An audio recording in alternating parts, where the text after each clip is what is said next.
2025. Saya Muhammad dari Aceh 3. Jadi di sini kami akan mereview ulang atau mereview kembali produk yang sudah pernah kami buat di kelas sebelumnya atau di kelas 11, yaitu produknya adalah RFID Absensi berbasis IoT. Nah, jadi di sini ada jenis produk yang kami buat, yaitu produk RFID Absensi. Yang pertama yaitu RFID Low Frequency, di mana jarak bacanya ini cukup pendek, yaitu kurang dari 10 cm dan tetapi tahan terhadap gangguan dan cocok untuk akses kontrol dan juga identifikasi hewan. Kemudian yang kedua yaitu RFID High Frequency, di mana jarak bacanya ini sedang, yaitu kurang dari 1 meter dan dapat digunakan dalam kartu pembayaran, tiket, transportasi, dan juga sistem MVIC.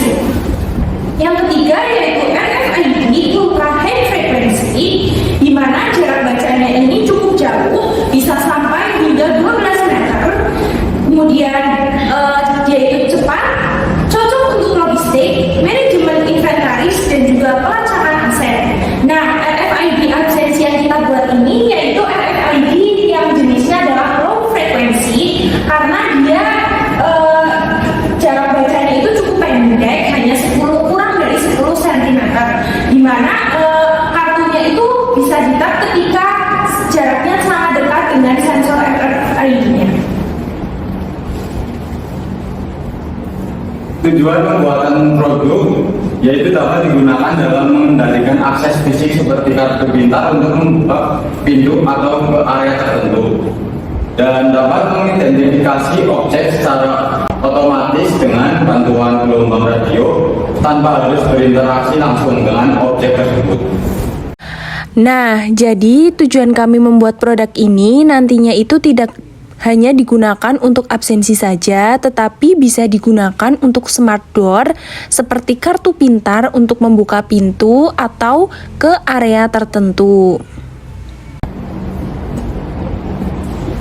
Dan di sini tercantum ada alat dan bahannya. Pertama, kita menggunakan Arduino Uno R3 original Itali, di mana Arduino ini digunakan sebagai microcontroller utama yang mengontrol seluruh sistem RFID.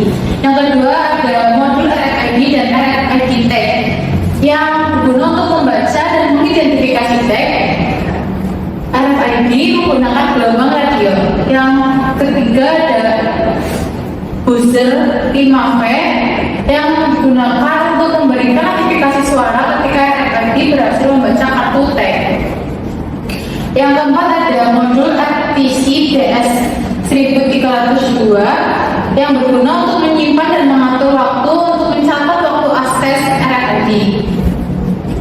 Yang kelima ada LCD 16x412C yang berguna untuk menampilkan informasi seperti ID, kartu RFID, atau status akses. Yang keenam ada A6 ini serial JPRS GSM modul yang berguna sebagai mengirimkan data RFID ke server atau perangkat melalui jaringan GSM. Yang ketujuh ada adaptor 5V2A yang berguna untuk menyediakan daya untuk seluruh sistem. Yang kedelapan ada kabel jumper yang digunakan sebagai penghubung komponen elektronik dalam sistem RFID. Jadi yang kesembilan itu ada laptop atau komputer yang berguna untuk memprogram Arduino, menguji sistem, dan mengolah data dari RFID. Lalu yang ke-10 ada solder, dan itu untuk menyolder komponen elektronik agar terhubung dengan baik pada rangkaian.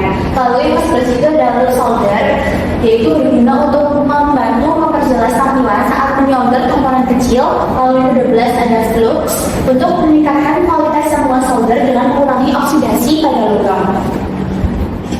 Lalu yang ke-13 ada pinhole yang berguna untuk menyambungkan komponen elektronik dengan PCB atau kabel.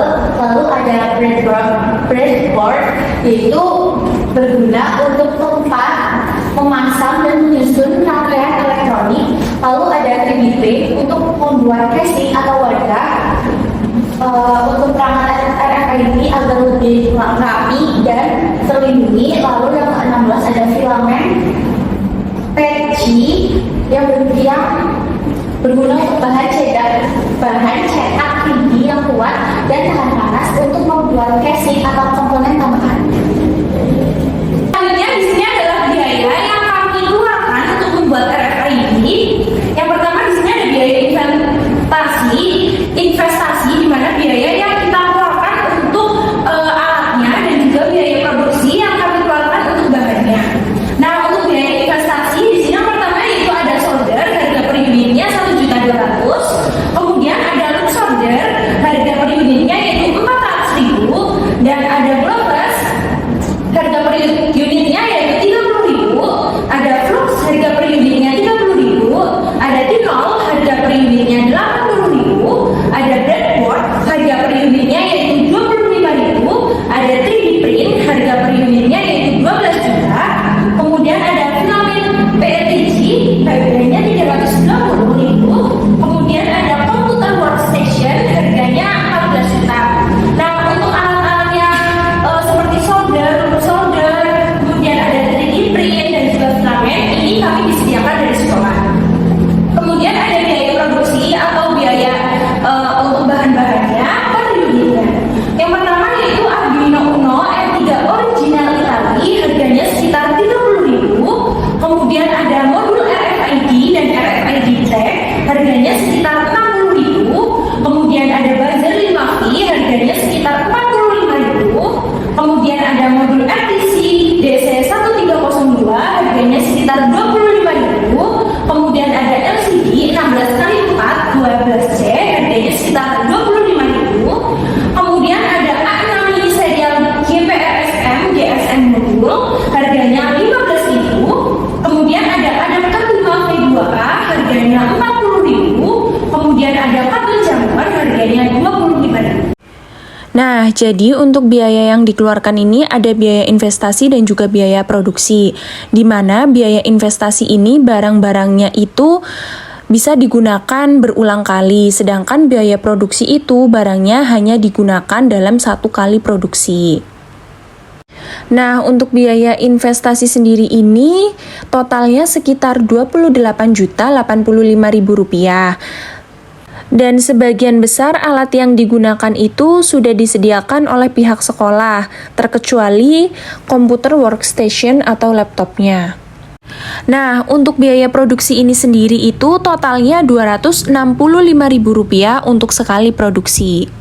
Nah, dengan biaya yang cukup terjangkau ini, Rp265.000 sudah bisa membuat RFID absensi yang bisa digunakan untuk absensi maupun smart door, jadi tidak perlu repot-repot untuk absen secara manual ataupun membuka kunci pintu secara manual. Yang pertama ada sambungan modul RFID ke Arduino Uno melalui kabel jumper. Pastikan koneksi yang benar sesuai dengan pin yang diberikan oleh modul RFID. Yang kedua ada gunakan Arduino untuk menulis kode program.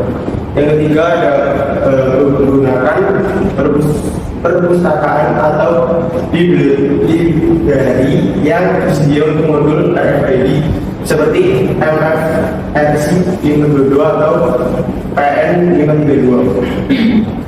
Tulis kode yang memungkinkan Arduino Uno untuk menginisialisasi modul tersebut. Yang keempat ada unggah kode program ke Arduino Uno dan pasang tag RFID di dekat modul pembuatan. Lakukan uji coba untuk memastikan bahwa sistem yang dibuat dapat membaca tag RFID dan responnya sesuai dengan yang diharapkan.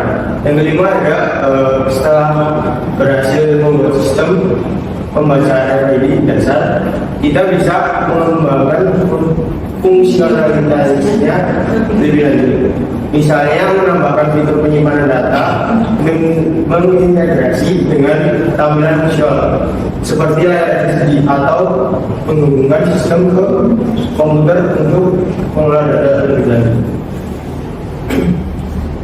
Nah, selanjutnya di sini ada dokumentasi produk yang sudah kami buat. Kebetulan produk yang sudah kami buat di kelas 11 produknya sudah tidak ada, dan ini adalah dokumentasinya, di mana di sini itu ada dokumentasi rangkaiannya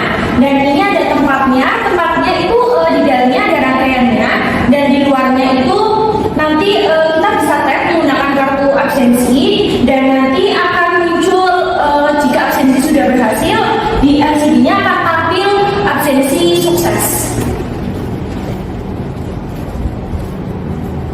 Nah, di sini ada evaluasi tentang produk RFID yang sudah kami buat. RFID absensi produk yang sudah kami buat ini menunjukkan hasil yang kurang memuaskan atau kurang maksimal, terutama karena terdapat kendala teknis pada beberapa kartu yang terkadang tidak terbaca oleh sistem. Jadi memang ada beberapa kartu yang tidak bisa terbaca oleh sistem.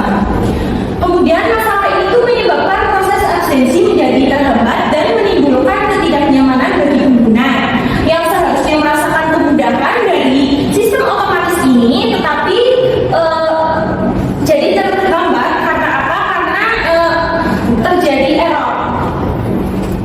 Selain itu, ketidakterbacaan kartu juga berdampak pada akurasi data kehadiran yang berpotensi menimbulkan kesalahan dalam pencatatan dan pengelolaan kehadiran.